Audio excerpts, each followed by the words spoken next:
Bab 254. Jika tidak mati setelah menerima satu serangan dariku. Perubahan yang tiba-tiba membuat Sendo Lin sedikit tercengang, tetapi dia segera sadar. Setelah sadar, pergelangan tangan Sendo Lin bergerak, dan pedang kuno hitam itu mengeluarkan cahaya pedang yang tak terhitung jumlahnya, langsung menghancurkan telapak tangan energi Hanwar Lin. Namun, pada saat ini, Hanwar Lin tiba-tiba muncul dengan aneh di sisi kanan Sendo Lin, dan kemudian belati bersinar dingin mengeluarkan suara yang tajam, dan mengusapkannya ke leher Sendo Lin. Sendo Lin sedikit mengernyit, memutar pergelangan tangannya, pedang kuno hitam menyambar Hanwar Lin, sedikit lebih cepat dari Hanwar Lin. Karena Sendo Lin menyerang lebih cepat darinya, Hanwar Lin terpaksa berhenti, dan belati mengarah ke bawah untuk menangkis. Ding! Suara nyaring bergema di lapangan, percikan api terbang kemana-mana dari tempat belati bertabrakan dengan pedang kuno hitam.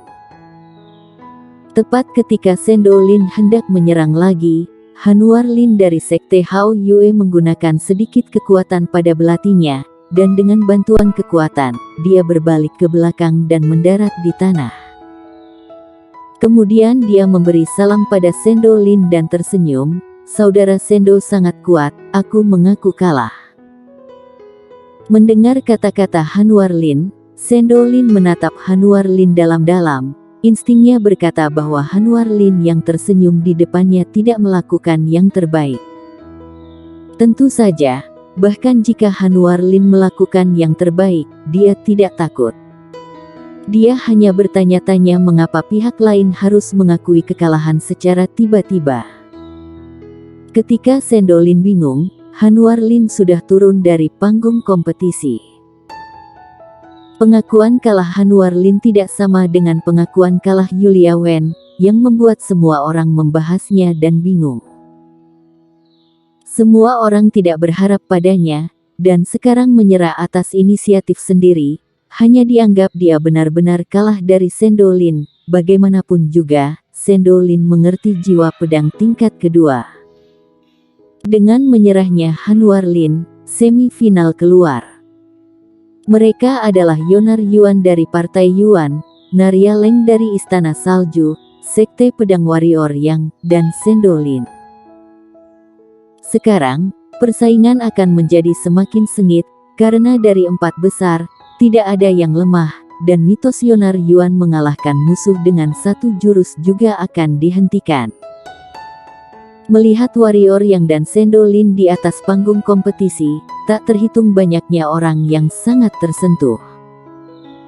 Pada suatu ketika, siapa sangka Warrior Yang dan Sendo Lin yang sebelumnya tidak dikenal bisa mencapai peringkat keempat di peringkat Qingyun.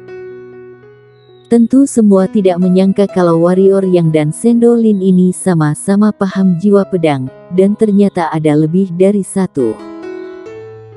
Pada saat ini Yuan Yu memandang Warrior Yang, merasa semakin dipandang semakin nyaman di mata, tidak peduli bagaimana perasaannya pada Warrior Yang sebelumnya, bagaimanapun, sekarang dia terlihat sangat enak dipandang. Mengapa? Karena Warrior Yang mencapai semifinal, selama Warrior Yang tidak mati, maka Sekte Pedang dapat mengubah situasi memalukan Sekte Pedang saat ini. Karena itu, dia merasa bahwa Warrior Yang sangat enak dipandang saat ini. Tentu saja, untuk situasi Warrior Yang setelah peringkat Qingyun, dia tidak pernah memikirkannya.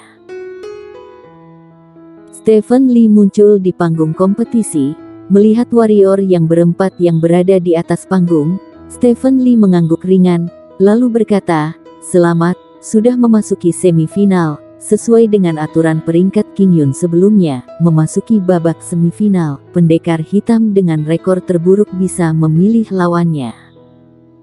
Omong-omong, Stephen Lee memandang Sendo Lin. Warrior Yang, Yonar Yuan, dan Narya Leng tidak pernah kalah, dan hanya Sendo Lin ini yang seri sekali, artinya, rekornya adalah yang terburuk. Wajah Sendo Lin tiba-tiba terlihat agak masam, tentu saja, dia tidak berani menggelengkan wajahnya pada Stephen Lee, dia tidak cukup berani. Dengan mendengus dingin, Sendolin beralih dari menatap Yonar Yuan, lalu menatap Narya Leng lagi. Akhirnya tatapannya jatuh pada warrior Yang, dan kemudian dia berhenti bergerak. Melihat itu, Stephen Lee sedikit mengangguk dan melambaikan tangan kanannya. Dia, Narya Leng dan Yonar Yuan tiba-tiba menghilang dari panggung kompetisi. Sendolin bermain melawan Sekte Pedang Warrior Yang. Di panggung kompetisi, suara Stephen Lee bergema. Melihat Sendolin memilih Warrior Yang, Sheila King di dinding istana mengerutkan kening, Yuan Yu di sampingnya mengerutkan kening. Tidak peduli apa, warrior yang mewakili Sekte Pedang saat ini, jika Sendolin membunuh Warrior Yang, maka itu bukan hal yang baik untuk Sekte Pedang saat ini.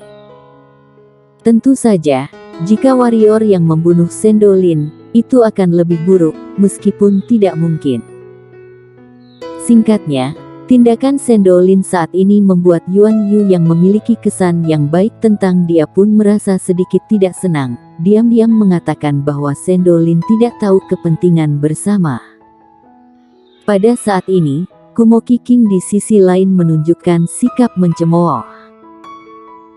Identitas Sendolin yang dia duga di awal terkait dengan Sekte Pedang, sekarang dia melihat ekspresi Yuan Yu dan Sheila King, ini membuatnya lebih yakin, Sendolin ini pasti anggota Sekte Pedang.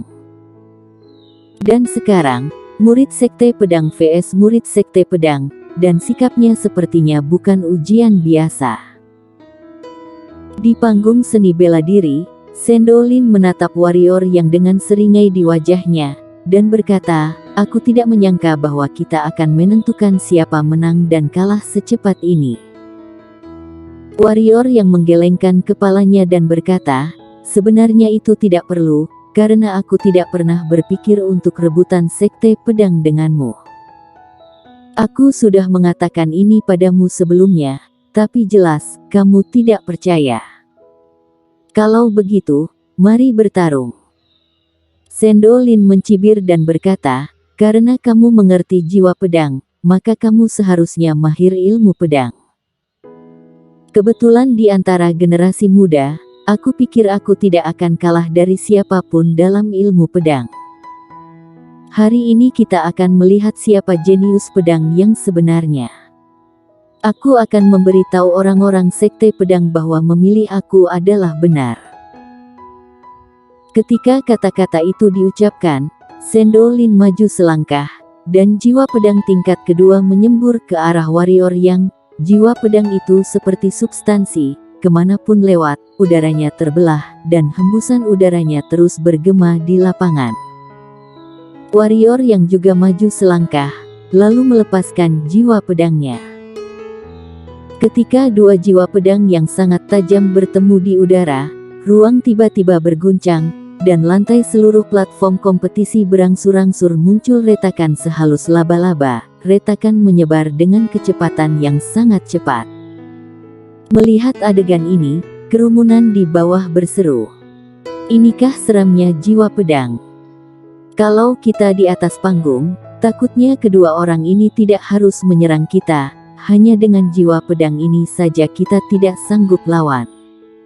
Mengerikan sekali. Jenius ilmu pedang yang memahami jiwa pedang sungguh menakutkan. Jika peringkat King Yun ini tidak memiliki jenius super seperti Yonar Yuan, khawatirnya peringkat King Yun ini akan menjadi panggung kedua orang ini, tapi sayang sekali Yonar Yuan ada di sana. Mereka yang memahami jiwa pedang tingkat kedua ini hanya bisa menjadi hiasan. Lahir di era yang sama dengan Yonar Yuan, harus diakui bahwa itu adalah kepiluan mereka. Jangan bicara tentang Yonar Yuan, ayo bahas antara tentang kedua jenius pedang ini siapa yang akan menang.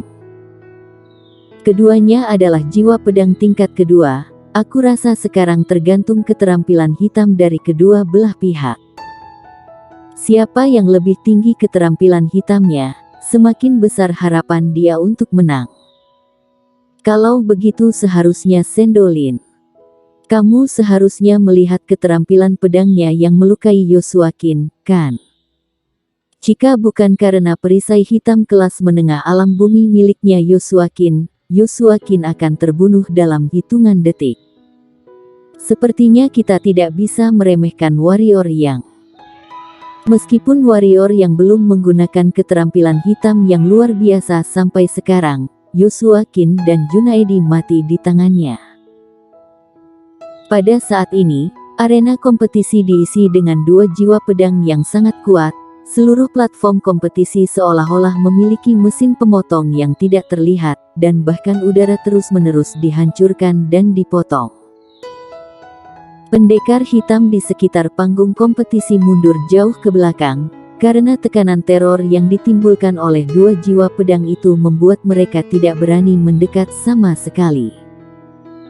Sejak dimulainya peringkat King Yun, ini yang paling seru. Di atas tembok istana, Kumoki King memandang keduanya di atas panggung pertandingan dengan tersenyum. Dua orang jenius pedang yang paham jiwa pedang saling bertarung, sungguh membuka wawasan kita. Sepertinya sengaja, suara Kumoki King kali ini agak keras, sehingga orang-orang dari kelompok lain di tembok kota juga bisa mendengarnya. Betul itu. Celestia dari Istana Bunga melirik Yuan Yu, lalu tersenyum. Warrior Yang dan Sendo Lin telah memahami jiwa pedang tingkat kedua di usia muda. Jika mereka diberi waktu untuk berkembang, di masa depan pasti akan menjadi Master Super. Sayang sekali keduanya memiliki niat membunuh yang tersembunyi di mata mereka. Tampaknya keduanya ditakdirkan untuk mati, salah satunya di panggung kompetisi. Orang-orang penting di sini bukanlah orang bodoh. Jika mereka masih tidak tahu bahwa Sendo Lin ada hubungannya dengan sekte pedang, maka mereka benar-benar hidup dengan sia-sia. Justru karena mereka tahu bahwa Sendo Lin berasal dari sekte pedang, mereka pun menertawakan kemalangan ini.